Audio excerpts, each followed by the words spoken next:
Spoken English যে কতটা গুরুত্বপূর্ণ এটা শুধু তারাই বুঝছে যারা আসলে চাকরি করছে। তো জব সেক্টরে যখন আপনি প্রবেশ করবেন দেখবেন যে আপনার কোনো না কোনো সময় স্পোকেন ইংলিশের দরকার পড়ছে। তো এখন যারা অলরেডি ঢুকে গিয়েছে তারাই বুঝতে পারছে যে এর গুরুত্ব কতটুকু। তো এটা যেহেতু তারা অনেকে আগে থেকে ভালো করে শিখে নাই, এই জন্য অনেকেই অনেক প্রবলেম ফেস করতে হচ্ছে। ঠিক আছে, আবার নতুন করে তাদেরকে বস বা তাদের লিডার বলতেছে তুমি ভালো করে ইংলিশ শিখে নাও, না হলে তোমার এইগুলো তুমি পিছিয়ে যাবা। সো তখন তারা নিজেকে বুঝতে পারছে যে না, স্পোকেন ইংলিশের গুরুত্ব কতটুকু। সো আপনি আগে থেকেই আসলে স্পোকেন ইংলিশটাকে গুরুত্ব দিয়ে ইংলিশটা আগে শিখে রাখেন, দেখবেন যে আপনার এটা লাইফ বা কেরিয়ারে অনেক একটা মানে গুড ইম্প্যাক্ট পড়বে। ঠিক আছে, তো আপনি যদি মাত্র 15 থেকে 20 দিন একটু টানা কিছু ইংলিশ এর উপর একটু গুরুত্ব দেন, তাহলেই বুঝতে পারবেন যে মানে আপনার একটা ভালো লাগা কাজ শুরু করছে। ঠিক আছে, কারণ আমরা যেহেতু বাংলা ভাষাভাষী মানুষ, আমরা আমাদের মনের ভাব বাংলাতেই প্রকাশ করতে ভালোবাসি। কারণ ইংলিশে যেহেতু আমরা ভাব প্রকাশ করতে পারছি না, ওভাবে আমাদের ভালো লাগবে না। যখন আপনি এই ভাব প্রকাশটা শিখে যাবেন, তখন দেখবেন যে ইংলিশ ছাড়া আপনার আর কিছু ভালো লাগছে না। আপনি ইংলিশে মুভি দেখা শুরু করবেন, আপনি ইংলিশে লিসেনিং করবেন, ইংলিশে রেডিও শুনবেন, ইংলিশ নিউজ দেখবেন। তো এই সমস্ত কিছু দেখতেও ভালো লাগবে এবং আপনি চাইবেন যে একটা ইংলিশ ওয়ার্ল্ডে ডুবে যেতে। ওকে, কারণ ইন্টারন্যাশনাল মার্কেট এখন শুধু ইংলিশের উপর ভিত্তি করে গড়ে উঠছে। আপনি যদি ব্যবসা করেন, ফ্রিল্যান্সিং করেন, তারপরে কন্টেন্ট ক্রিয়েটর হন, বা আপনি আপনার সন্তানকে ভালোভাবে শিক্ষিত করতে চান, বা নিজে আত্মসম্মানবোধ বাড়িয়ে রাখতে চান, বা মানে কনফিডেন্স পেতে চান, অবশ্যই কিন্তু আপনাকে ইংলিশ শেখা লাগবে। সো এই বিষয়গুলো আমি প্রত্যেকটা ভিডিওতেই কম বেশি বলে থাকি, কারণ আপনারা যাতে মোটিভেটেড হন কীভাবে আসলে ইংলিশটা যেভাবেই হোক আপনি মানে শিখতে পারেন। এইটা একটা যাতে আপনার আপনার যে ভেতর যেন একটা ফিল আসে। ঠিক আছে, আপনার ভেতরে যাতে এই বিষয়টা কাজ করে, কারণ আপনার মাইন্ডসেট আপনি যেদিকে নিয়ে যাবেন আপনি সেটাই অর্জন করতে পারবেন। তো আপনার মাইন্ডসেটটা আগে ঠিক রাখতে হবে যে না, আমাকে আগামী 3 মাস 6 মাসে আমাকে ইংলিশ শিখে ফেলতে হবে। ঠিক আছে, কারণ এটা আপনার লাইফ টাইম প্রসেস, এটার শেখার কোনো শেষ নেই। বাট আপনি মোটামুটি একটা পর্যায়ে ভালোভাবে ফ্লুয়েন্টলি কথা বলতে পারেন, সেই বিষয়টা কিন্তু আপনি 3-4 মাসে 6 মাসে আপনি করে ফেলতে পারেন, অসুবিধা নেই।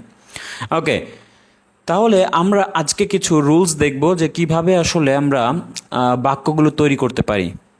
ওকে, সো আমরা ঠিক এমনই কিছু রুলস আজকে দেখব যে যেগুলোর মাধ্যমে আমরা হাজার হাজার বাক্য তৈরি করতে পারি এবং অনর্গল ইংলিশে কথা বলতে পারি। কারণ আপনি যখন বাক্য তৈরি করা শিখে যাবেন, আপনি নিজে থেকেই সব কিছু আপনি করতে পারবেন, বলতে পারবেন, ঠিক আছে, লিখতে পারবেন, সব কিছুই হবে। সো বাক্য তৈরি করাটা আসলে গুরুত্বপূর্ণ একটা ফ্যাক্ট আপনার স্পোকেন ইংলিশ শেখার জন্য।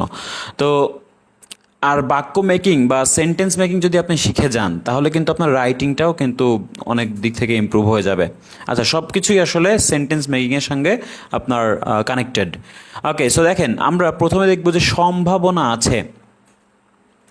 তো সম্ভাবনা আছে এই জিনিসটা যদি আপনার বাংলা বাক্যে থাকে, সম্ভাবনা আছে, ঠিক আছে, তাহলে আপনাকে এটা ইউজ করতে হবে। যেমন বাংলা বাক্যে আমরা পাচ্ছি যে পাওয়ার সম্ভাবনা আছে, সম্ভাবনা আছে, চাকরির পাওয়ার সম্ভাবনা আছে, সব কিছুই আসলে কি আছে, সম্ভাবনা আছে। এই বাক্যটা যদি যুক্ত থাকে বা এই কথাটা যদি যুক্ত থাকে, তাহলে অবশ্যই আপনাকে এই স্ট্রাকচারটা ফলো করতে হবে। যেমন subject plus am is are plus likely to plus ভার্বের প্রেজেন্ট ফর্ম।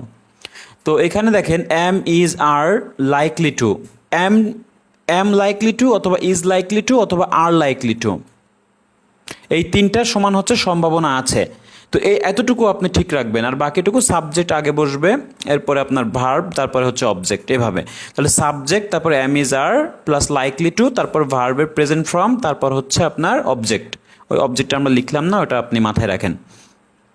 তো সাপোজ আমাদের বলা হচ্ছে আমার এ প্লাস পাওয়ার সম্ভাবনা আছে, তাহলে I am likely to get A plus. তাহলে আই এখানে কি, আই হচ্ছে এখানে সাবজেক্ট আমার, এরপরে কি বসবে, আই, আই অনুযায়ী আমরা অ্যাম বসাবো, তাহলে আই অ্যাম।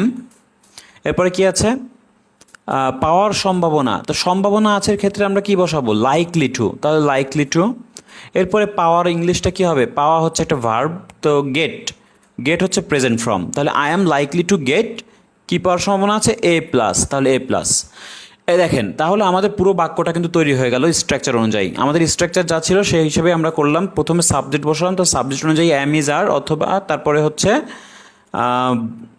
লাইকলি টু, তারপরে কি ভার্ব, তারপর হচ্ছে যা আছে বাকি অংশ। তাহলে I am likely to get A plus, এভাবে আপনি রহিমের এ প্লাস পাওয়ার সম্ভাবনা আছে, Rahim is likely to get A plus. মিথিলার এ প্লাস পাওয়ার সম্ভাবনা আছে, Mithila is likely to get A plus.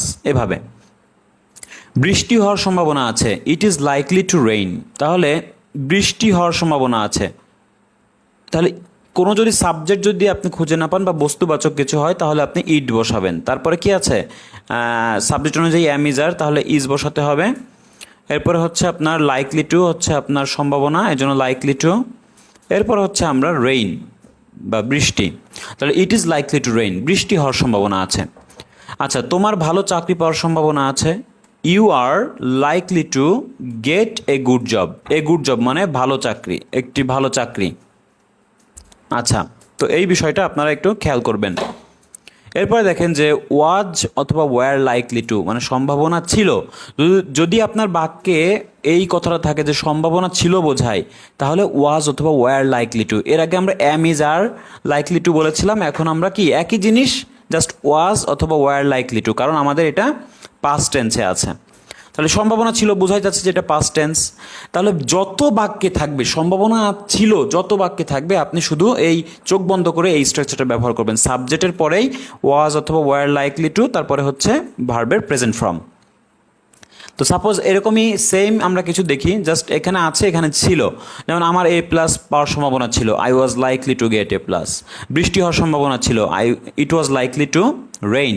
তোমার ভালো চাকরি পাওয়ার সম্ভাবনা ছিল, you were likely to get a good job. তাহলে দেখেন এখানে আমরা ইউ ওয়ার বলতেছি, আই ওয়াজ বলতেছি, ইট ওয়াজ বলতেছি। তো সাবজেক্ট যখন আপনার সিঙ্গুলার নাম্বার হবে তখন আপনি ওয়াজ বসাবেন, আর যদি প্লুরাল হয় তাহলে আপনি কি বসবেন, ওয়ার বসাবেন। ঠিক আছে? আচ্ছা, এরপর দেখেন ক্যান নট বাট, না পারি না। ক্যান নট বাট হচ্ছে না পারি না। যদি বাংলা বাক্যে এরকম থাকে যে না পারি না, তাহলে আপনি চোখ বন্ধ করে এই স্ট্রাকচারটা ফলো করবেন। যেমন সাবজেক্টের পরে ক্যান নট বাট প্লাস ভার্বের প্রেজেন্ট ফর্ম। তো আমাদের এখানে কিছু বাক্য আছে, যেমন দেখেন আমরা ভাত না খেয়ে পারি না। তো আমরা কি পারি না, ভাত না খেয়ে পারি না। তো না পারি না, তো না পারি না থাকলে কি হবে, আমাদের এই স্ট্রাকচারটা ফলো করতে হবে যে ক্যান নট বাট। তাহলে এখানে সাবজেক্ট কি, আমরা হচ্ছে উই। তারপরে কি আছে, ক্যান নট বাট, এটা আমরা স্ট্রাকচার অনুযায়ী এখানে দিলাম ক্যান নট বাট। কি পারি না, ভাত না খেয়ে পারি না, তাহলে ইট রাইস। তো ইট মানে হচ্ছে খাওয়া, খাওয়াটা হচ্ছে আমাদের ভার্ব, আর রাইস হচ্ছে আমাদের অবজেক্ট। তাহলে আমরা ভাত না খেয়ে পারি না, আমরা উই হচ্ছে সাবজেক্ট, ক্যান নট বাট হচ্ছে আমাদের স্ট্রাকচার অনুযায়ী বসবে না পারি না, আর হচ্ছে ইট মানে খাওয়া মানে ভার্ব, আর রাইসটা হচ্ছে আমাদের অবজেক্ট। এইভাবে আমরা এটা করতে পারি। এরপরে দেখেন কি আছে, এরপরে আছে হলো আপনার আমরা বাথরুমে না যেতে পারি না, we can't but go washroom. তো ক্যান নট না বলে আমরা শর্ট ফর্মে ক্যান্ট বলতে পারি, ক্যান্ট, যাতে আমাদের কথা বলাটা একটু মানে স্মুথলি হয়। তো we can't but go washroom. তো এইভাবে আপনারা কিন্তু বিভিন্ন ধরনের বাক্য, হাজার হাজার বাক্য কিন্তু আপনি তৈরি করতে পারেন, সো সেম স্ট্রাকচার দিয়ে। সো অবশ্যই আপনারা বাক্য তৈরি করবেন এবং কি করবেন, বাক্য তৈরি করে ওগুলো আবার আপনাকে কি করতে হবে, মানে বলতে হবে। বলার প্র্যাকটিস না করলে কখনোই স্পোকেন ইংলিশে আপনি ভালো করতে পারবেন না। ওকে, সো আমরা ঠিক আর একটা দেখি যে কিভাবে আমরা আরও কিছু বাক্য তৈরি করতে পারি। যেমন আমরা তো না পারি না শিখলাম, এখন না পারলাম না মানে একটা মানে বাধ্যবাধকতা বোঝায়। তো সেই ক্ষেত্রে আমরা কি করব, তো না পারলাম না এরকম যদি হয়, যেমন আমরা তাকে না মেরে পারলাম না, তারপরে আমি সেখানে না যেয়ে পারলাম না, মানে না পারলাম না থাকলে আপনাকে এই স্ট্রাকচারটা ব্যবহার করতে হবে, subject plus could not but, তারপরে কি আছে ভার্ব, এরপরে তো অবজেক্ট বসবে। এখন দেখেন যে আমরা কুড নট বাটকে আমরা কুডন্ট বলতে পারি। তাহলে এখানে আমরা দেখেন আমরা, এরপর প্রথমে কি বসবে সাবজেক্ট, তাহলে আমরার সাবজেক্ট কি হবে উই। এরপরে আছে কি কুড নট বাট বা কুডন্ট বাট। এখন মারার ইংলিশ কি, হিট করা, হিট। তাহলে উই কুডন্ট বাট হিট কাকে, তাকে। তো হিম মানে হচ্ছে তাকে, তাহলে উই কুডন্ট বাট হিট হিম। আমরা সেখানে না যেতে পারলাম না, আমি সেখানে না যেতে পারলাম না, আই কুডন্ট বাট গো দেয়ার। তার মানে আই হলো সাবজেক্ট, তারপর কুডন্ট বাট, তারপর হচ্ছে গো মানে হলো যাওয়া, কোথায়, সেখানে, মানে দেয়ার। তাহলে আই কুডন্ট বাট গো দেয়ার, খুব ইজিলি কিন্তু আমরা এগুলো তৈরি করতে পারি। সো এরকম আরও কিছু বাক্য আপনি নিজে থেকে তৈরি করবেন এবং ওগুলো বাসায় প্র্যাকটিস করবেন। আচ্ছা, দেখবেন যে এগুলো মুখস্থ করার কিচ্ছু নেই, এটা জাস্ট 2-1 বার আপনি তৈরি করতে পারলে দেখবেন যে এটা সারা জীবনে আপনি ভুলছেন না। এবং এই ছোট ছোট বিষয়গুলো কিন্তু আপনার লাগবে, কারণ আপনি ইংলিশে কথা বলতে পারেন না, কারণ আপনার সেন্টেন্স মেকিংটা ভেতর থেকে আসে না, যার কারণে এটা হয় না। সো এইটা যাতে আপনি তৈরি করতে পারেন, এর জন্য অবশ্যই আপনাকে প্র্যাকটিস করতে হবে, শুধু ক্লাস দেখলে হবে না। এখন দেখেন, উচিত ছিল, শুড হ্যাভ, উচিত ছিল, মানে বাংলা বাক্যে যদি উচিত ছিল এরকম কোনো ওয়ার্ড বা কথা থাকে তাহলেই আপনি শুড হ্যাভ ইউজ করবেন।